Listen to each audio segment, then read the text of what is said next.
அனைவருக்கும் வணக்கம். Welcome to Kaushi's kitchen. இன்னைக்கு நம்ம பார்க்க போகிறது ஒரு வடை ரெசிபி. இது வந்து ஒரு ஊர்லேயும் ஒரு பேரில் சொல்கிறாங்க. ஆம வடை, பருப்பு வடை, மசாலா வடை, தால் வடா அப்படின்னு சொல்கிறாங்க. ஸோ இது வந்து ரொம்ப ஒரு கிறிஸ்பியாக இருக்கக்கூடிய ஒரு ஸ்நாக்கு. ஈவினிங் டைமில் வந்து ரிலாக்ஸாக உட்காந்து சாப்பிட்டு நல்ல ஒரு டைமை ஸ்பெண்ட் பண்ணணும்னா this is the perfect snack. Weekend வேறு, ஸோ கேட்கவே வேண்டாம். ஸோ இன்றைக்கி வந்து நம்ம வந்து இந்த ஆம வடை எப்படி செய்கிறதுன்னு பார்க்கலாம்.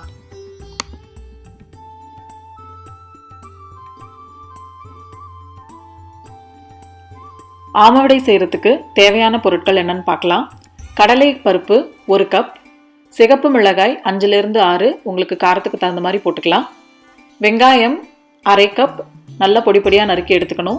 கொத்தமல்லி தழை 1/4 கப் பொடியாக நறுக்கிக்கோங்க. பூண்டு 1/4 கப்பு நல்ல பொடியாக நறுக்கிக்கணும். மஞ்சள் தூள் 1/4 டீஸ்பூன், பெருங்காயம் 1/4 டீஸ்பூன், உப்பு தேவையான அளவு, எண்ணெய் பொரிப்பதற்கு. கடலைப்பருப்பை நல்லா கழுவிட்டு ஒரு 2 to 3 hours வந்து ஊற வச்சு எடுத்துடலாம். நான் ஆல்ரெடி ஊற வச்சு எடுத்துட்டேன். ஊற வச்சதுக்கப்புறம் திருப்பி ஒரு தடவை நல்லா கழுவிக்கோங்க. மிக்சியில் வரமிளகாயை சேர்த்துட்டு இந்த கடலைப்பருப்பை சேர்க்கறதுக்கு முன்னாடி ஒரு 2 to 3 டீஸ்பூன் எடுத்து வச்சுக்கோங்க தனியாக. இந்த சிகப்பு மிளகாயோட கடலைப்பருப்பையும் சேர்த்து அது கூடவே தேவையான அளவு உப்பும் சேர்த்து அரைக்க போகிறோம். இப்போ வந்து இதை வந்து நைஸாக அரைக்கக்கூடாது, நரநரன்னு தான் அரைக்கணும். ஸோ ரொம்ப நைஸாக அரைச்சிட்டிங்கன்னா வடை வந்து உங்களுக்கு வந்து அந்த ஒரு கிறிஸ்பினஸ் கிடைக்காது. ஸோ கொஞ்சம் நரநரன்னு அரைச்சி எடுத்துக்கலாம். இப்போது வடைக்கு வந்து நம்ம நரநரன்னு அரைச்சி எடுத்தாச்சு.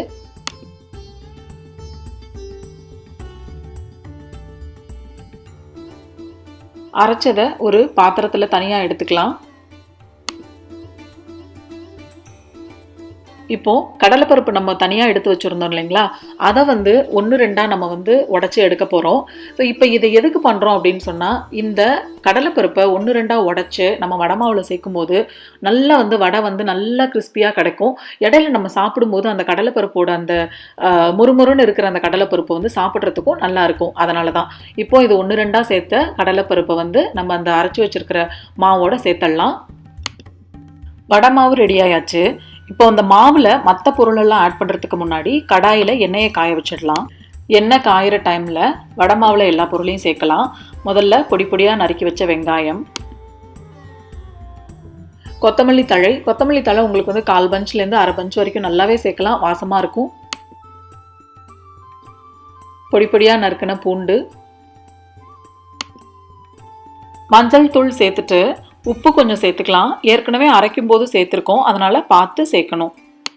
எல்லா பொருளும் சேர்த்ததுக்கு அப்புறமா எண்ணெய் வந்து சுட வச்சுருந்தோம் இல்லைங்களா, அந்த சுட வச்ச எண்ணெயிலேருந்து ஒரு 2 டீஸ்பூன் சேர்த்துடலாம். இப்போ கைவிட்டு நல்லா எல்லா பொருளும் சேர்ற மாதிரி மிக்ஸ் பண்ணணும். பெருங்காயம் போட மறந்துட்டேன், ஸோ இந்த டைமில் நான் பெருங்காயமும் ஆட் பண்ணிடுறேன்.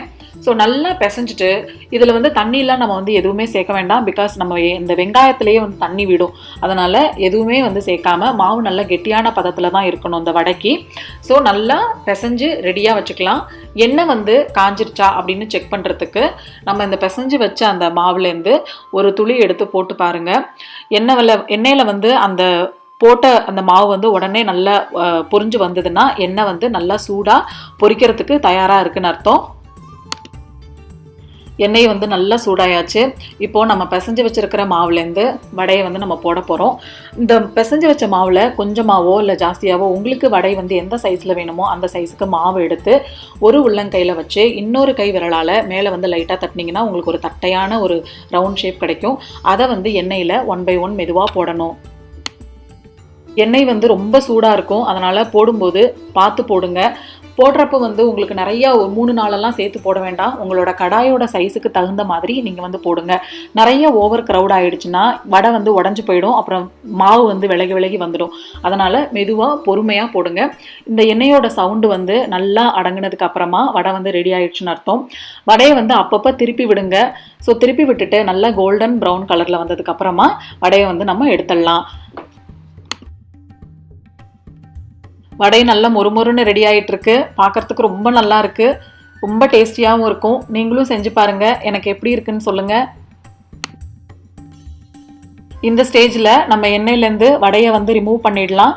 எடுத்ததுக்கு அப்புறமா ஒரு பேப்பர் டவலில் போட்டுட்டா அதில் இருக்கிற எக்ஸஸ் ஆயிலும் ரிமூவ் பண்ணிடும். சூப்பராக மொறுமொறுன்னு இருக்கிற ஆம வடை இஸ் ரெடி.